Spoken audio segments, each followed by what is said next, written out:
Hello everyone, I am Miftahul Jannat Shubho, your English instructor. আজকে আমরা একটা খুবই ইন্টারেস্টিং টপিক নিয়ে আলোচনা করব। টপিকটা হচ্ছে soft C and hard C. আচ্ছা, এখন তো সবার মনে অনেক প্রশ্ন যে আসলে সফট সি কি আর হার্ড সি কি, তাই না?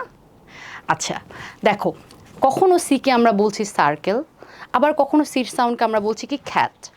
দ্যাট মিনস কখনো সিটা হচ্ছে বা সা সাউন্ড, আবার কখনো আমরা সিকে বলছি খা বা খা সাউন্ড।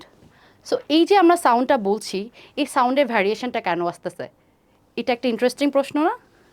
চলো এখন দেখি যে কখন আমরা সির সাউন্ডটাকে সাউন্ড বলবো, আবার কখন আমরা সিকে খা সাউন্ড বলবো। ওকে, এটা হচ্ছে soft C, that means sound. The C makes a soft sound when it is followed by the letters I, E and Y.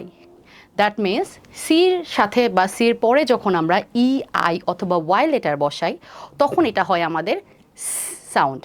যেমন এখানে এক্সাম্পল দেখতে পারো, সেন্ট। সেন্ট, সির পরে কি আছে? ই, দ্যাটস ওয়াই এটাকে আমরা বলছি সেন্ট। এটাকে আমরা খেন্ট বলছি না, তাই না? এখন এটা হচ্ছে hard C. Hard C, that means ka sound. The C makes a hard ka sound when it is followed by other letters except I, E and Y. That means I, E, Y এই তিনটা letter বাদে বাকি লেটারগুলো যখন সির পরে বসে তখন আমরা সেটাকে কি বলছি? খা sound. For example, cake. Cake, দেখো সির পরে এখানে এ আছে, দ্য লেটার এ, এখানে ই, আই অথবা ওয়াই নাই, এই জন্য এটাকে আমরা বলছি খা সাউন্ড, কেক।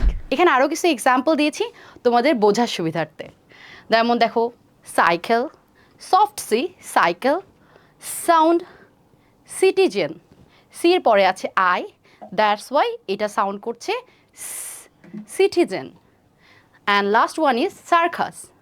সার্কাস, দেখো ইন্টারেস্টিং বিষয়টা হচ্ছে প্রথম সিটা এখানে প্রোনাউন্স হচ্ছে সাউন্ড এবং পরেরটা প্রোনাউন্স হচ্ছে খা, সার্কাস, কারণ প্রথম সির পরে আছে আই আর পরের সির পরে আছে ইউ।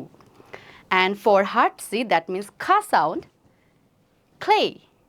ক্লে, সির পরে আছে এল, তার মানে এখানে আই, ই এবং ওয়াই নাই।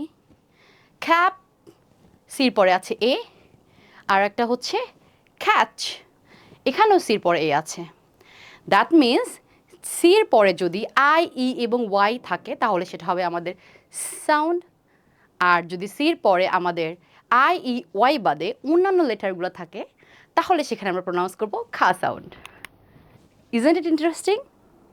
আই হোপ তোমরা সবাই এটা খুব এনজয় করেছো এবং আমরা কথা বলার সময় এটা আমরা আরও বেশি বেশি করে ইউজ করব যাতে আমাদের ইংলিশে ফ্লুয়েন্সি, অ্যাকুরেসিটা আরও বেশি বাড়ে।